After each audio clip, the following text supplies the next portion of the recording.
ఉగ్రవాదులు భారీ ఎత్తుగడకి ప్లాన్ వేశారు. ఒక భారీ దాడికి యత్నించారు. అయితే ఈ నేపథ్యంలోనే పెద్ద ఎత్తున ఇప్పుడు ఈ వార్తలు సంచలనంగా మారాయి. ఒక్కసారిగా అసలు ఏం జరుగుతుందో అర్థం కాని పరిస్థితి. కడప జిల్లా రాయచోటిలో ప్రస్తుతం ఆ అల్ ఖైదా తీవ్రవాదులని అదుపులోకి తీసుకున్నారు కడప పోలీసులు.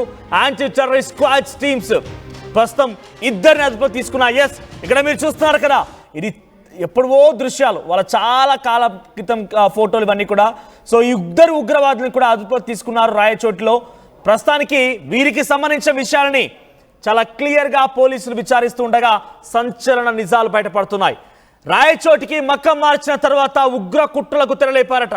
స్థానిక యువతులతో టెర్రరిస్టులు అబూబకర్, మన్సూర్ అలీలు వివాహం చేసుకున్నారట. పక్కా ప్లాన్తో, పక్కా సమాచారంతో తమిళనాడు పోలీసులు అరెస్ట్ చేశారు. టెర్రరిస్టుల ఇళ్లని కూడా పోలీసులు తనిఖీలు చేస్తున్నారు. భారీగా వారి ఇంట్లో నుంచి పేలుడు పదార్థాలని, కీలకమైన డాక్యుమెంట్స్ని ఎక్కడ స్కెచ్ వేయాలి, ఎలా దాడి చేయాలి, ఎలా ఏం చేయాలి దానిపైన కూడా పక్కాగా మ్యాప్లను కూడా వాళ్ళు సిద్ధం చేసినట్టుగా పోలీసులు తెలుపుతున్నారు.